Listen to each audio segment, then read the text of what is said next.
Hello friends, this is Ved and you are watching Earthpedia. Friends, जैसा कि आप सबको पता है, कोरोना वायरस की वजह से काफ़ी इकॉनमी में स्लो डाउन आ गया है। काफ़ी सारी इंडस्ट्रीज़ हैं, उनको प्रॉब्लम आ रही हैं, और जो जनरल पब्लिक है, मज़दूर वर्ग है, उनको भी बहुत सारी प्रॉब्लम आ रही है। तो इन सब चीज़ों को देखते हुए प्राइम मिनिस्टर ने कल 8 बजे बहुत ही बड़ी अनाउंसमेंट की थी। 20 लाख करोड़ का पैकेज देने की बात की गई थी। आज मैं उसी के बारे में बात करने वाला हूँ। आज निर्मला सीतारमण जी ने एक प्रेस कॉन्फ्रेंस करके सारी डिटेल आज बताई है।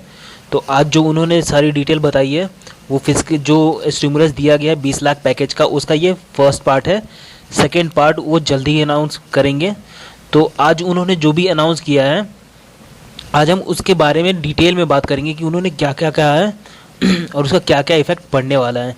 तो फ्रेंड्स, आप अगर यूपीएससी और पीसीएस की तैयारी कर रहे हो, आप अगर सेबी ग्रेड बी की तैयारी कर रहे हो, या फिर से आरबीआई ग्रेड बी की तैयारी कर रहे हो, आपके लिए ये वीडियो बहुत ही इंपॉर्टेंट है, क्योंकि इससे सवाल बनने ही बनने, एटलीस्ट 2 सवाल आने ही आने हैं। तो आप इस वीडियो को शुरू से लेकर लास्ट तक देखिए और अच्छे से समझिए। ये आपको आगे जाके बहुत ही बेनिफिशियल होने वाला है। तो चलिए स्टार्ट करते हैं। तो कल हमारे प्रधानमंत्री जी ने घोषणा की थी आत्मनिर्भर भारत अभियान। आत्मनिर्भर भारत अभियान, सेल्फ रिलायंट इंडियन मूवमेंट। ठीक है। तो इन्होंने जो पैकेज की घोषणा की, उसको उन्होंने ये नाम दिया आत्मनिर्भर भारत अभियान। यानी कि भारत प्रोडक्शन में, जो भी मैन्युफैक्चरिंग है, प्रोडक्शन में आत्मनिर्भर बनना है उसको।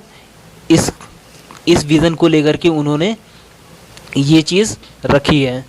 और उन्होंने कहा कि ये जो हम आत्मनिर्भर अभियान रख रहे हैं, इसके 5 पिलर्स हैं, यानी कि 5 स्तंभ हैं। Economy, infrastructure, system, vibrant demography and demand. ठीक है। तो 5 पिलर कौन कौन से हैं ये? इकोनॉमी देख सकते हैं आप, इंफ्रास्ट्रक्चर देख सकते हैं, सिस्टम देख सकते हैं, डेमोग्राफी एंड डिमांड। तो ये 5 पिलर्स हैं आत्मनिर्भर भारत अभियान के। ठीक है। तो बात की गई है कि इसमें इकोनॉमिक पैकेज दी जाएगी 20 लाख करोड़ की, जो कि इंडिया के 10% जीडीपी के इक्विवेलेंट हैं, के बराबर है। ये पैकेज जो है, ये काफ़ी सारे सेक्टर्स और काफ़ी सारे लोगों को अफेक्ट करेगा, जिसमें कि एमएसएमई, लेबरर्स, मिडिल क्लास लोग, इंडस्ट्री और अदर्स, कॉटेज इंडस्ट्री और अदर्स शामिल हैं। ठीक है। इसमें काफ़ी बोल्ड रिफॉर्म की बात की गई है, और ये इस बात पे जोर दिया गया है कि इंडिया जो है, जो प्रोडक्शन में सेल्फ रिलायंट हो। और बात की गई है कि जो हमारे लोकल प्रोडक्ट्स हैं, जो इंडिया में मैन्युफैक्चर किए जाते हैं, उनका हम प्रमोशन करें। ठीक है। तो बात की गई है become vocal for local products and make them global. तो बात की गई है कि जो हमारे लोकल प्रोडक्ट्स हैं, उनके बारे में हम ज़्यादा से ज़्यादा प्रचार करें, एडवर्टाइज़ करें, और लोकल से ग्लोबल की तरफ जाए, यानी कि हमारा जो प्रोडक्ट है वो देश के बाहर बिके। तो ये एम लेके चला, जो भी प्रधानमंत्री ने घोषणा की है, उनका मेन एम ये था। उन्होंने बात की है कि बोल्ड रिफॉर्म बहुत ज़रूरी हो गए हैं, यानी कि इकॉनमी में सुधार की बहुत ज़रूरत है, जिसमें कि एग्रीकल्चर रिफॉर्म में सप्लाई चेन की बात की गई है कि सप्लाई चेन अगर एग्रीकल्चर में अच्छी होगी तो इकॉनमी और एग्रीकल्चर अच्छे से बढ़ेगी। जो टैक्स सिस्टम है उसको रेशनलाइज किया जाएगा। ठीक है। जो लॉज हैं उनको सिंपल किया जाएगा, कॉम्प्लिकेट नहीं किया जाएगा, और वो क्लियर होंगे। ठीक है। फिर ह्यूमन रिसोर्स डेवलपमेंट की बात की गई है, स्ट्रॉन्ग फाइनेंशियल सिस्टम की भी बात की गई है। ठीक है। अब देखते हैं, ये जो उन्होंने 20 लाख करोड़ का जो पैकेज दिया है, इसमें वो पैकेज भी शामिल है जो कि आरबीआई ने मॉनेटरी पॉलिसी के थ्रू हाल फिलहाल में भी जो दिया था। ठीक है।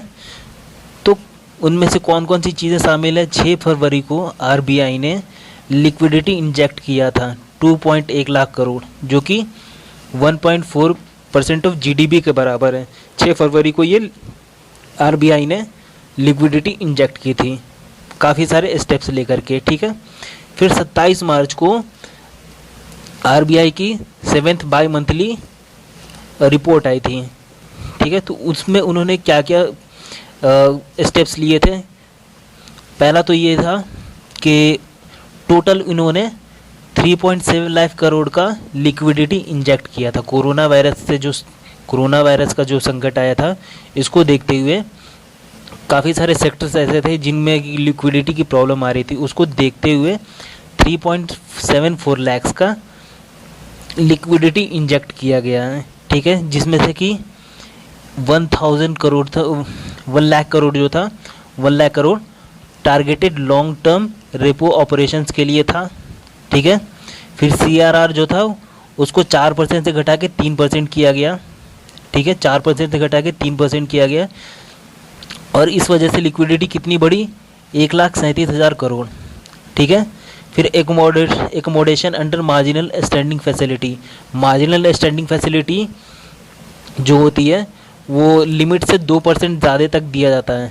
स्टैट्यूटरी लिमिट इसकी यही है, इसको बढ़ा करके 3% किया गया, जिससे कि एडिशनल लिक्विडिटी कितनी इंजेक्ट हुई, 1,37,000 करोड़। तो जब आप तीनों को जोड़ोगे, इन तीनों को जोड़ोगे तो 3.74 लाख करोड़ हो जाता है। तो ये 27 मार्च की बात है। फिर 17 अप्रैल को मॉनेटरी पॉलिसी में क्या RBI ने स्टेप्स लिया, जो long term targeted repo operation है उसमें 50,000 करोड़ का लिक्विडिटी इंजेक्ट किया गया। कैसे? थ्रू रीफाइनेंसिंग सिडबी और NABARD and national housing board, ठीक है, इनको रीफाइनेंस किया गया, सिडबी, नाबार्ड और NHB को, नेशनल हाउसिंग बोर्ड को 50,000 करोड़ के लिक्विडिटी के थ्रू, ठीक है। फिर 27 अप्रैल को क्या स्टेप लिया गया? 27 अप्रैल को RBI ने फिर से liquidity special liquidity facility for mutual funds के लिए कितना? 50,000 करोड़। अब देखो फिस्कल स्टिमुलस, ये 20 लाख करोड़ से पहले की बात है। ये जो 20 लाख करोड़ का भी जो अनाउंसमेंट हुआ था उससे पहले का ये है। 27 मार्च को सेंट्रल गवर्नमेंट ने भी किया था, 1.7 lakh crore fiscal package announce किया था फाइनेंस मिनिस्टर निर्मला सीतारमण ने। तो टोटल मिला के हमारा हो जाता है 4.8% ऑफ GDP, यानी कि 9.4 लाख करोड़, ठीक है। तो 20 करोड़ में से आप 9.754 का जो स्टिमुलस पैकेज है वो दे दिया गया है, ठीक है। ये है हमारा 20 लाख करोड़ का जो पैकेज है उसका मैथ्स। अब ये देखते हैं हम कि जो इंडिया में स्टिमुलस पैकेज दिया गया वो GDP के कितने GDP का जो परसेंटेज में दिया गया वो कौन से नंबर पे आता है? तो सबसे फर्स्ट नंबर पे देखिए आप, जापान जो है अपने GDP का 21.1% स्टिमुलस पैकेज दे रहा है। US 13% दे रहा है अपनी GDP का, स्वीडन दे रहा है 12%, जर्मनी दे रहा है 10% और इंडिया 5th पोजीशन पे 10% दे रहा है। इसके नीचे फ्रांस है 9.3%। तो आप देख सकते हो कि इंडिया कौन से पोजीशन पे है स्टिमुलस पैकेज देने के मामले में। अब देखिए आज जो अनाउंसमेंट की गई है उसमें सारी डिटेल जो दी गई है वो अब मैं एक एक करके आपको बताता हूँ, ठीक है। तो गवर्नमेंट ने कहा कि जो रिलीफ पैकेज दिया है उसमें 1.7 लाख करोड़ जो है वो प्राइम मिनिस्टर गरीब कल्याण योजना के अंतर्गत दिया गया है और इसमें 50 लाख द मल्टी फैसेटेड योजना has provided insurance cover of 50 lakh to every health worker. हर एक हेल्थ वर्कर को 50 लाख का इंश्योरेंस कवर दिया गया है। आप यहाँ देख सकते हो 50 लाख का इंश्योरेंस कवर दिया गया है। बात की गई है कि 5 लाख या तो 5 रुपये केजी 5 केजी वीट या फिर 5 केजी राइस 3 मंथ के लिए 80 करोड़ गरीब लोगों को दिया जाएगा, ठीक है। 1 केजी राइस 3 मंथ के लिए फ्री में दिया जाएगा, ठीक है, फॉर एवरी फैमिली। फिर 20 करोड़ वुमेन जन धन योजना होल्डर जो खाते हैं उनमें 500 रुपये डाले जाएंगे फॉर नेक्स्ट 3 मंथ, अगले 3 महीने के लिए। गैस सिलेंडर फ्री दिया जाएगा 3 मंथ के लिए। 8 लाख फैमिली जिससे लाभान्वित होंगी। देन मनरेगा में जो मजदूरी मिलती है उसको 182 से बढ़ा के 202 रुपये पर डे कर दिया गया है, जिससे कि 13.62 करोड़ फैमिलीज़ को इससे फ़ायदा पहुंचेगा। फिर 1000 रुपीज़ पुअर सिटीजन्स, ठीक है, poor senior citizens, poor widows और पुअर दिव्यांग लोगों को दिया जाएगा।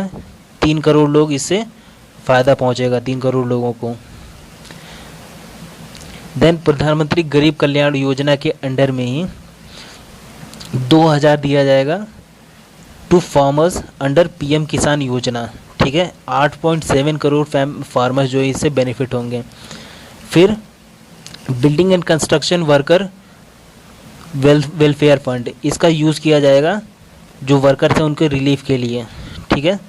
फिर 24% of monthly wages to be credited in PF account, जो प्रोविडेंट फंड अकाउंट होते हैं उनमें सरकार क्रेडिट करेगी। कितना क्रेडिट करेगी? 24% ऑफ मंथली वेजेस, ठीक है। और कौन इनके लिए एलिजिबल होंगे? इनके लिए एलिजिबल वो होंगे वो वेज अर्नर, वो मज़दूर होंगे जो कि 15,000 पर मंथ से कम कमाते हैं और जहाँ पे 100 वर्कर से कम लोग काम करते हैं। तो ये है, ये यूपीएससी के लिए काफ़ी इम्पोर्टेंट हो सकता है, क्योंकि इस तरह की जो कंडीशंस होती हैं कि ये 50,000 पर मंथ होना चाहिए और ये क्या कहते हैं लेबर्स हैं उनकी काउंटिंग कितनी होनी चाहिए। तो ये सारी चीज़ें जो कंडीशंस है ना, ये यूपीएससी में पूछता है, ठीक है। तो यूपीएससी के लिए आप लोग देख लीजिएगा।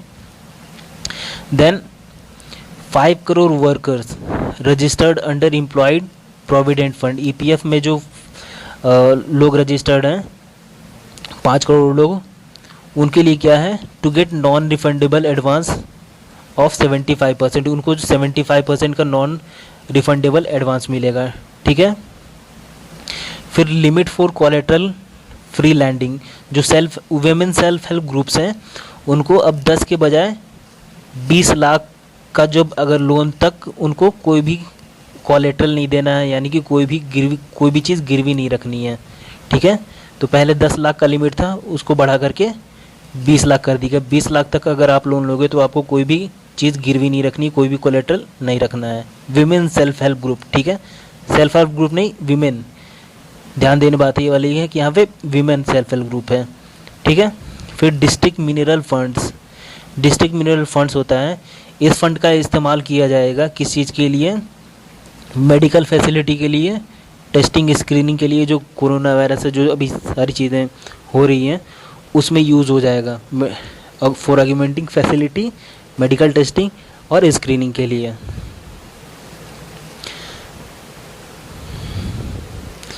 अब देखिए बिजनेस और एमएसएमई के लिए क्या क्या किया गया है, ये सारा ब्रॉडली आप देख सकते हो।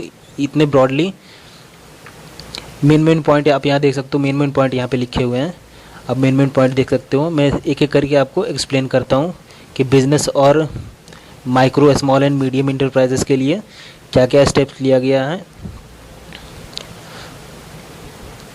तो 3 लाख करोड़ का कोलेटरल फ्री ऑटोमेटिक लोन दिया जाएगा, ठीक है। कोलेटरल का मतलब होता है कोई भी चीज़ जो आप गिरवी रखते हो ना, उसी गिरवी रखी हुई चीज़ को हम कोलेटरल बोलते हैं, ठीक है। तो बिजनेस और एमएसएमई इन दोनों को 3 लाख करोड़ तक का कोलेटरल फ्री ऑटोमेटिक लोन मिलेगा, ठीक है। और लोन का अमाउंट कितना होगा? लोन का अमाउंट होगा 20% ऑफ द आउटस्टैंडिंग क्रेडिट, मतलब 29 फरवरी 2020 तक जितनी भी कंपनीज़ या एमएसएमई जिन्होंने लोन ले रखा है, मान लो अगर 100 रुपये का लोन लेकर रखा है तो उन्हें 20 रुपये तक का इमरजेंसी क्रेडिट लाइन दिया जाएगा, ठीक है। इमरजेंसी क्रेडिट लाइन दिया जाएगा। Borrowers with up to 25 crore outstanding and 100 rupees crore turnover are eligible. इसके लिए एलिजिबल कौन कौन से कंपनीज़ या फिर कौन कौन से एमएसएमईज़ होंगे? उसके लिए वो होंगे जिनका कि टर्नओवर 100 करोड़ से कम है, ठीक है, और उनका लोग 25 करोड़ के अमाउंट से कम है। वो लोग, वो बिज़नेस या फिर एमएसएमई एलिजिबल हैं कि वो बैंक या एनबीएफसी से 20% ऑफ द लोन वो ले सकते हैं, ठीक है।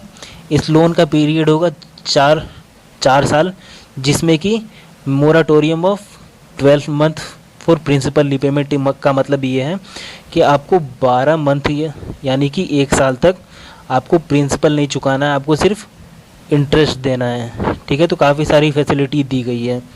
Interest to be cap, interest to be cap का मतलब ये कि इंटरेस्ट रेट बढ़ेगा नहीं, इंटरेस्ट रेट फिक्स कर दिया गया है, उसी फिक्स रेट पे आपसे लिया जाएगा। ठीक है। 100% credit guarantee to bank and NBFC on the principal and interest. तो जो इस फैसिलिटी के अंदर जो भी लोन लिया जाएगा उसको सेंट्रल गवर्नमेंट 100% गारंटी देगी। 100% गारंटी देने का मतलब ये कि अगर MSME या बिजनेस वालों ने लोन लेने के बाद चुकाया नहीं तो उसको फिर सरकार चुकाएगी। ठीक है, 100% क्रेडिट गारंटी कवर का मतलब यही होता है। ठीक है, मतलब ये कि अगर MSME और बिजनेस ने बैंक्स और NBFC से लोन लिया और उन्होंने चुकाया नहीं तो जितना भी क्रेडिट होगा 100% गारंटी है कि उतना अगर वो वापस नहीं करेंगे तो सरकार वापस कर देगी। ठीक है, ये स्कीम कब तक के लिए लेना है? 31 अक्टूबर 2020 से पहले ले लेना है। इसमें कोई भी गारंटी फीस नहीं लगेगी और कोई भी कोलेट्रल यानी कि कोई भी चीज़ गिरवी नहीं रखनी नहीं पड़ेगी। इससे 45 लाख जो यूनिट्स होंगे यानी 45 लाख फैक्ट्रीज होंगे उनको फ़ायदा मिलेगा, जिससे कि क्या होगा, बिजनेस एक्टिविटी बढ़ेगी और जॉब्स भी बढ़ेंगी। Next is to provide stressed MSME with equity support. ठीक है, जो MSME है ये तो हो गई क्रेडिट सपोर्ट की बात यानी कि लोन देने की बात। अब यहाँ पे बात हो रही है इक्विटी सपोर्ट की। इक्विटी सपोर्ट का मतलब ये कि उनके जो शेयर्स हैं उनको सपोर्ट किया जाएगा। कैसे किया जाएगा? 20,000 करोड़ का सबऑर्डिनेट डेब्ट दे करके। ठीक है, ये तो हो गया मेन डेब्ट। मेन डेब्ट हो गया 3 लाख करोड़ का। अब इसके नीचे मतलब इसके अंडर में ही आएगा सब ऑर्डिनेट डेब्ट। ठीक है, इसके अंडर में ही आएगा सब ऑर्डिनेट डेब्ट 20,000 करोड़ का। अब ये 20,000 करोड़ है, इसमें क्या क्या फैसिलिटी दी गई है? इसमें फैसिलिटी दी गई कि एक मेन स्टेट्स हाँ, इससे 2 लाख MSME बेनिफिट होंगे। ठीक है,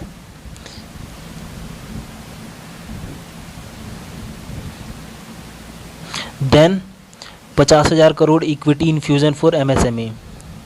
ठीक है, 50,000 करोड़ किस लिए दिया गया है? Equity infusion for MSME through funds of funds. एक फंड्स ऑफ फंड क्रिएट किया जाएगा। ठीक है, एक मेन फंड क्रिएट किया जाएगा और उस फंड के अंदर कई सारे छोटे छोटे और फंड्स होंगे। ठीक है, जो ये मेन फंड होगा वो 10,000 करोड़ का होगा। ठीक है, और ये किसको मदद करेगा? ये उसको मदद करेगा वो MSME who are facing severe shortage of equity, जिनके पास इक्विटी कम है, जिनके पास इक्विटी की शॉर्टेज है, उनको ये फंड्स ऑफ फंड्स मदद करेगा। 10,000 करोड़ का ये कॉर्प्स का ये बनेगा मेन फंड और इस मेन फंड के अंदर कई छोटे छोटे और भी फंड होंगे। ठीक है, सारी डिटेल्स आप यहाँ देख सकते हो। इसका काम क्या होगा? ये काम क्या करेगा? Will help to expand MSME size and capacity. MSME का साइज और कैपेसिटी ये दोनों बढ़ाने के काम आएगा। ठीक है, और ये किस बात के लिए इनकरेज करेगा? इस बात के लिए इनकरेज करेगा कि MSME जो है वो किसी स्टॉक एक्सचेंज में लिस्टेड जाके हो जाएं। ठीक है, अब तीसरा स्टेप ये लिया गया है MSME के लिए कि जो MSME की डिफिनीशन है ना उसको चेंज कर दिया गया है। होता क्या था ना पहले कि MSME की जो लिमिट थी वो बहुत ही लो होती थी। ठीक है, लो थ्रेशोल्ड होता था। तो होता क्या था कि MSME वो जानबूझ के अपना ग्रोथ नहीं करते थे।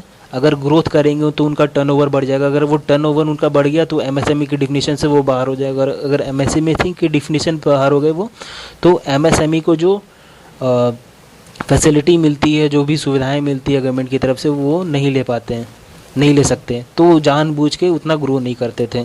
ठीक है, तो गवर्नमेंट ने क्या किया कि जो डिफिनीशन है, जो लिमिट है MSME कहलाने की, उसको रिवाइज करने की बात कही है, ताकि जो MSME हैं वो खुल के खुद को ग्रो कर सकें। ठीक है, बहुत ही पहले से ये लॉन्ग रिवीजन की इसकी डिमांड थी। तो अब क्या होगा कि MSME का डिफिनीशन चेंज किया जाएगा। जो इन्वेस्टमेंट की लिमिट है उसको रिवाइज किया जाएगा, रिवाइज अपवर्ड किया जाएगा। Additional criteria of turnover will also be introduced. ठीक है, और इसको इफेक्ट करने के लिए, मतलब इम्प्लीमेंट करने के लिए लॉज में परिवर्तन भी किया जाएगा, अमेंडमेंट भी लाया जाएगा। ठीक है, मैन्युफैक्चरिंग और सर्विस सेक्टर का जो डिस्टिंक्शन है MSME में उसको ख़त्म किया जाएगा। अब हम यहाँ देखते हैं कि जो क्राइटेरिया है एग्जिस्टिंग क्या था, मतलब अभी तक क्या था। MSME का क्लासिफिकेशन दो तरीके से होता था, मैन्युफैक्चरिंग के लिए अलग तरीके से होता था और जो सर्विसेज इंटरप्राइज हैं उनके लिए अलग क्राइटेरिया था। तो माइक्रो इंटरप्राइजेज किसको कहा जाता था, उनको कहा जाता था जिसमें कि इन्वेस्टमेंट 25 लाख से कम है। स्मॉल इंटरप्राइज उनको कहा जाता था जिसमें कि इन्वेस्टमेंट 5 करोड़ से कम है। मीडियम इंटरप्राइज उनको कहा जाता है जिसमें कि इन्वेस्टमेंट 10 करोड़ से कम है मैन्युफैक्चरिंग सेक्टर में। सर्विस सेक्टर में क्या था, सर्विस सेक्टर में अगर इन्वेस्टमेंट 10 लाख से कम है तो उसको कहा जाता था माइक्रो इंटरप्राइज, और अगर इन्वेस्टमेंट सर्विस इंटरप्राइज में अगर 2 करोड़ से कम है तो उसको कहा जाता था स्मॉल इंटरप्राइज। मीडियम में अगर इन्वेस्टमेंट 5 करोड़ से कम है तो सर्विस इंटरप्राइज को कहा जाता था मीडियम सर्विस इंटरप्राइज। तो ये था पहले का क्लासिफिकेशन। ठीक है, अब देखो इसकी लिमिट बढ़ा दी गई है, इन्वेस्टमेंट की लिमिट बढ़ा दी गई है, डिफिनेशन ही चेंज कर दिया गया है। अब रिवाइज करके ये किया गया कि मैन्युफैक्चरिंग और सर्विस सेक्टर दोनों के लिए सेम टू सेम लिमिट रहेगी। ठीक है, तो इन्वेस्टमेंट कितना होना चाहिए, पहले कितना था, इन्वेस्टमेंट 1 करोड़, पहले था 25 लाख, अब हो गया है 1 करोड़। टर्नओवर कितना होना चाहिए, 5 करोड़ से कम का होना चाहिए। स्मॉल के लिए क्या है, स्मॉल के लिए इन्वेस्टमेंट 10 करोड़ होना चाहिए और टर्नओवर 50 करोड़ से कम होना चाहिए। मीडियम के लिए क्या है, मीडियम के लिए इन्वेस्टमेंट 20 करोड़ होना चाहिए और टर्नओवर 100 करोड़ से कम होना चाहिए। तो इससे फ़ायदा बहुत ही मिलेगा उनको जो कि डेफिनेशन में आते ही नहीं थे। ठीक है, अब देखो, unfair competition from foreign companies to become a thing of past. Global tenders to be disallowance in government procurement up to 200 crore. पहले होता क्या था ना कि कोई भी गवर्नमेंट ने अगर टेंडर के लिए एप्लीकेशन मंगवाई है तो बाहर की जो कंपनीज़ होती थी वो भी टेंडर फाइल करती थी, और क्योंकि वो ज़्यादा कॉम्पिटिटिव होती थी, उनके पास ज़्यादा पैसा होता था, ज़्यादा अच्छी टेक्नोलॉजी होती थी, तो सारे के सारे टेंडर उनको ही मिल जाते थे। ठीक है, तो अब किया क्या गया है, क्योंकि मोदी ने खुद ही बोला है कि लोकल फॉर वोकल। ठीक है, लोकल फॉर वोकल, ठीक है, लोकल टू ग्लोबल। तो ये यानी कि हमारे जो घर के प्रोडक्ट्स हैं उनको प्रमोट करना है। तो जो हमारी डोमेस्टिक इंडस्ट्री है उसको प्रमोट करने के लिए क्या किया है कि 200 करोड़ तक का जो अगर कोई ऐसा टेंडर है तो वो किसी बाहर की कंपनी को नहीं दिया जाएगा, वो डोमेस्टिक कंपनी को ही दिया जाएगा। ठीक है, ये चीज़ किया गया है। अब बाहर की कंपनी 200 तक का टेंडर नहीं भर सकती, उससे ऊपर का होगा तभी वो भर पाएंगी। ठीक है, तो Indian MSME and other companies have often faced unfair competition from the foreign company. बहुत ही अनफेयर कंपटीशन मिलता था। Therefore global tenders will be disallowed in government procurement under tender up to 200 crore. 200 crore तक के जो टेंडर होंगे उसमें ग्लोबल टेंडर्स नहीं लिए जाएंगे। इसके लिए क्या किया जाएगा, अमेंडमेंट किया जाएगा। किस में किया जाएगा, जनरल फाइनेंशियल रूल्स में अमेंडमेंट किया जाएगा। ठीक है, और ये सेल्फ रिलायंट इंडिया यानी कि आत्मनिर्भर भारत को ये सपोर्ट करेगा। This will also help MSME to increase their business.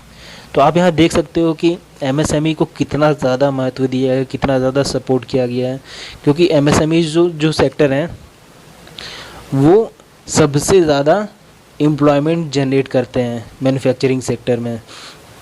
ये लेबर इंटेंसिव है, एग्रीकल्चर के बाद सबसे ज़्यादा अगर लेबर इसमें किसी लेबर इंटेंसिव है तो वो MSME है। ठीक है, To ease the financial stress a business gets back to work, government decide Government decided to continue EPF support for business workers for 3 months, providing a liquidity of 2,500 crore. तो government अब क्या कर रही है, EPF सपोर्ट देगी किसको, business people और worker को, ठीक है, जो बिजनेसमैन है यानी कि जो इंडस्ट्रीज़ हैं, इंडस्ट्रियलिस्ट हैं उनको, और जो वर्कर हैं उनको EPF सपोर्ट देगी। कब तक देगी, 3 मंथ के लिए देगी, और इससे लिक्विडिटी रिलीफ कितना मिलेगा, 2,500 करोड़ का। अब आओ एक डिटेल में देखते हैं इसको। ये जो अनाउंसमेंट किया गया है इसके अंदर होगा क्या कि under Pradhan Mantri Garib Kalyan package, payment of 12% of employer and payment of 12% employee contribution was made into the EPF account for eligible establishment. तो एलिजिबल इस्टेब्लिशमेंट जो होंगे उनके जो एम्प्लॉयर होंगे वो कोई EPF में फ़ंड जमा करेंगे, पैसा जमा करेंगे, तो उसका 12% गवर्नमेंट देगी, और एम्प्लॉय जो जमा करेंगे EPF में अपना पैसा उसका 12% भी गवर्नमेंट देगी, ठीक है। तो गवर्नमेंट काफ़ी सपोर्ट कर रही है EPF का जो फंड है उसमें जो एम्प्लॉयर और एम्प्लॉय होते हैं जो फंड डिपॉजिट करते हैं उनको।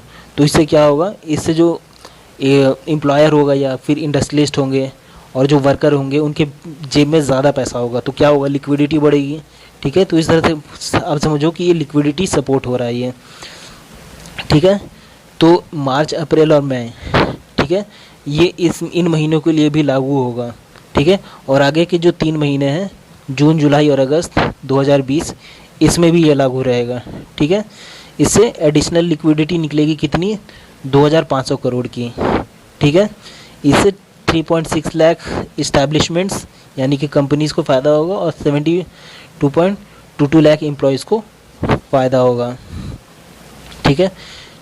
इन order to provide more take home salary for employee and to give relief to employers in payments of PF EPF contribution is being reduced for business workers and for 3 months amounting to the liquidity support of 6,750 crore, ठीक है।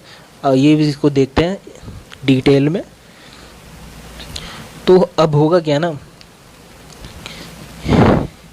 कि जो statutory PF contribution होता है उसका अब सिर्फ 10% देना है एम्प्लॉयर को और 12% देना है।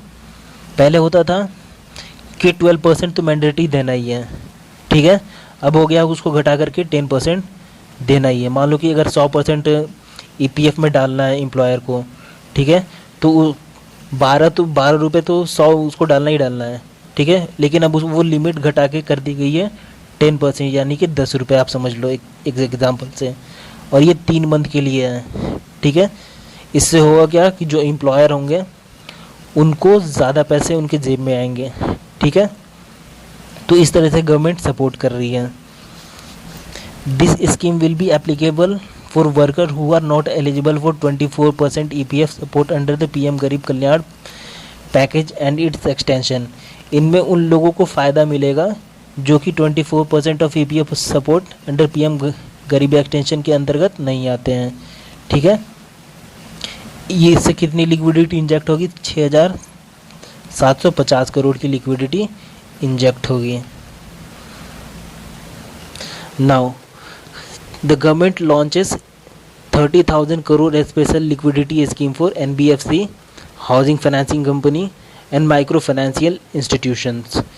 तो NBFC हो गए, हाउसिंग फाइनेंसिंग कंपनी हो गई और माइक्रो फाइनेंस इंस्टीट्यूशंस हो गए। इनके लिए 30,000 करोड़ का पैकेज है स्पेशल लिक्विडिटी स्कीम। इसमें होगा क्या, इसमें ये होगा ना कि गवर्नमेंट प्राइमरी और सेकेंडरी मार्केट में जो भी इनके NBFC, HFC और MFI के डेप्ट पेपर हैं, ठीक है, उनको खरीदेगी, ठीक है। Under this investment will be made in both primary and secondary market. Primary और सेकेंडरी मार्केट में इनके जो भी डेट पेपर हैं उनके ऊपर ये गवर्नमेंट इन्वेस्ट करेगी, क्योंकि इनका बिजनेस ठीक चल नहीं रहा है अगर बिजनेस ठीक नहीं चल रहा है तो इनका जो डेप्ट पेपर है वो भी, उनकी रेटिंग अच्छी नहीं होगी, लोग खरीदेंगे नहीं, उसकी लिक्विडिटी नहीं होगी, ठीक है। और अगर उसमें गवर्नमेंट ने इन्वेस्ट कर दिया तो समझ लो कि उसमें लिक्विडिटी रहेगी, ठीक है, क्योंकि गवर्नमेंट का मतलब होता है गारंटी, क्योंकि अगर कोई भी अगर डिफ़ॉल्ट होता है तो फिर तो वो गवर्नमेंट को ही पे करना पड़ेगा, ठीक है। तो ये बात है। It will supplement RBI and government measures to augment liquidity. ये जो आरबीआई और गवर्नमेंट लिक्विडिटी के लिए जो मेजर लिया था फरवरी, मार्च और अप्रैल में, उसको ये सपोर्ट करेगी, ठीक है। Security will be fully guarantee by government of India. तो ये जो इन्होंने जो डेप्ट पेपर में इन्वेस्ट किया है गवर्नमेंट ने, इसकी पूरी की पूरी गारंटी गवर्नमेंट ऑफ इंडिया लेगी, ठीक है। गवर्नमेंट ऑफ इंडिया लेगी का मतलब ये है कि अगर एनबीएफसी, एचएफसी और एमईआईज इन्होंने जो लोन ले रखा है, अगर वो इन्होंने नहीं चुकाया तो सारा का सारा लोन की जिम्मेदारी कौन होगा, किसकी होगी? गवर्नमेंट ऑफ इंडिया की होगी, ठीक है। इससे लिक्विडिटी सपोर्ट मिलेगा नॉन बैंकिंग फाइनेंशियल कंपनीज़ को, हाउसिंग फाइनेंसिंग कंपनी को और माइक्रो फाइनेंसिंग इंस्टीट्यूशंस को, ठीक है। Government will announce 45,000 crore liquidity infusion through partial credit guarantee scheme 2.04 NBFC, ठीक है। गवर्नमेंट ने पार्शियल क्रेडिट गारंटी स्कीम, ये बजट में पहले से ही इनका प्रोग्राम चल रहा था, इसका दूसरा वर्जन अभी लॉन्च कर दिया।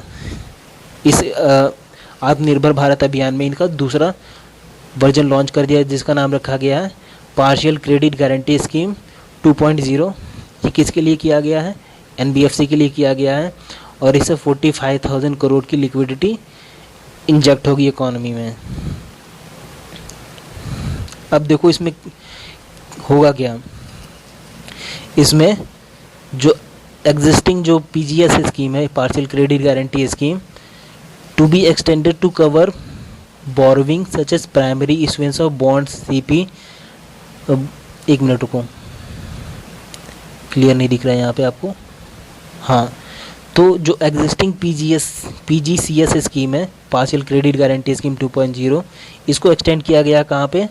Borrowing such as primary issuance of bonds, commercial paper, liability side of balance sheet and such entities, ठीक है। First 20% loss will be borne by guarantor. इसमें और गारंटर कौन है?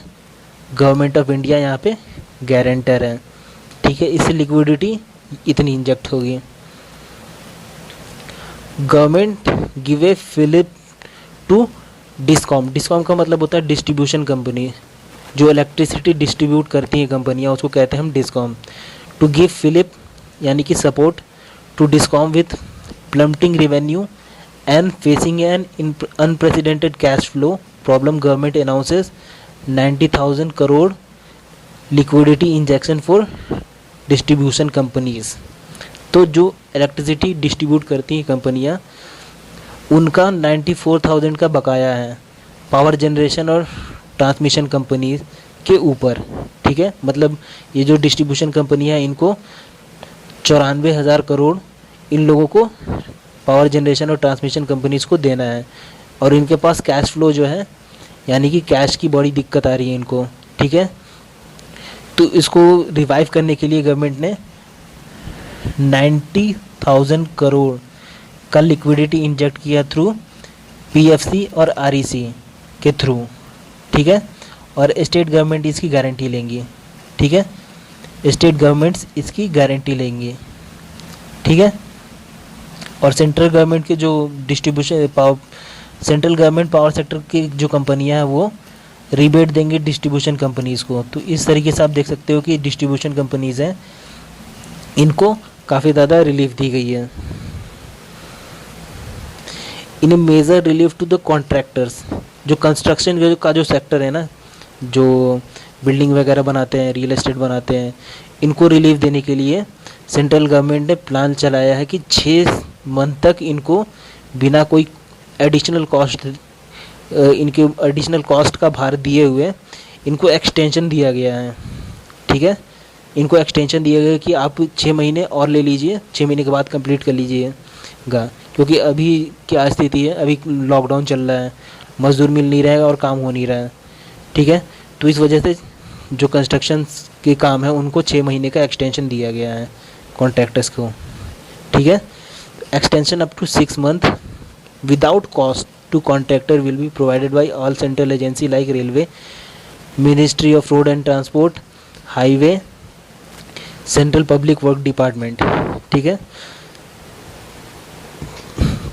इसमें कौन कौन से लोग कवर होंगे, इसमें कवर होंगे construction worker, goods and services contracts, ये कवर होंगे। Cover obligations like completion of work, intermediate milestone and extension of concession in the period of PPP contract. तो आप यहाँ देख सकते हो कि काफ़ी ज़्यादा फैसिलिटी दी जा रही है जो कंस्ट्रक्शन के जो सेक्टर हैं उसको, ठीक है।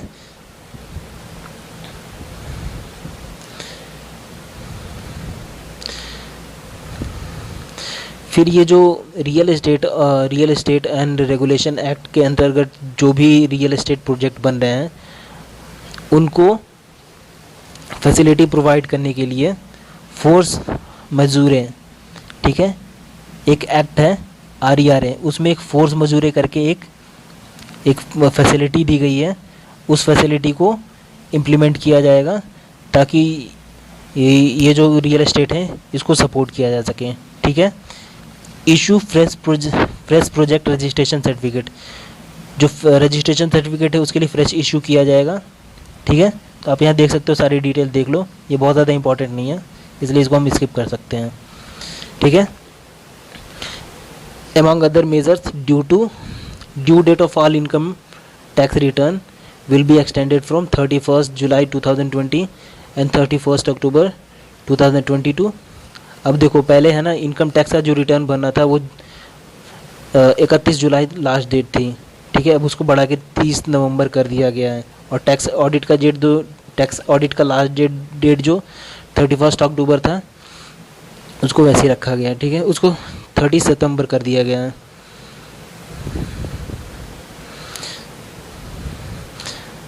ठीक है। अब यहाँ सारी डिटेल्स देख सकते हो आप कि जो टैक्स डिडक्शन एट सोर्स है उसमें कुछ ऐसे पेमेंट्स हैं, ठीक है, नॉन सैलराइड स्पेसिफिक पेमेंट है जिनको कि 75% का टैक्स कट मिला है, ठीक है, टैक्स कट मिला है। Tax collection at source, TDS और TCS, ठीक है। कुछ ऐसे पेमेंट्स हैं, कुछ ऐसे रिसिप्ट हैं जिनको कि 25% का कट मिला है, ठीक है। Payment of contract professional fees, interest, rent, dividend, commission, brokerage etcetera shall be eligible for reduce TDS, ठीक है। इसमें कौन कौन से पेमेंट्स आएंगे, कॉन्ट्रैक्ट हो गया, प्रोफेशनल फीस हो गई, इंटरेस्ट हो गया, रेंट हो गया, डिविडेंड हो गया, कमीशन हो गया, ब्रोकरेज हो गया, ये सारी चीज़ें जो हैं इस TDS में जो 25% का जो कट मिल रहा है उसके फैसिलिटी ये सारी चीज़ें ले सकते हैं। इससे कितनी लिक्विडिटी इंजेक्ट होगी, 50,000 करोड़ की, ठीक है। अब देखो, ये लास्ट में अभी एकदम बिल्कुल फ्रेश, अभी 1-2 घंटे ही हुए इस चीज़ को अनाउंस हुए। जो PM केयर फंड है ना, PM केयर में फंड में से 3,100 करोड़ निकाला गया है।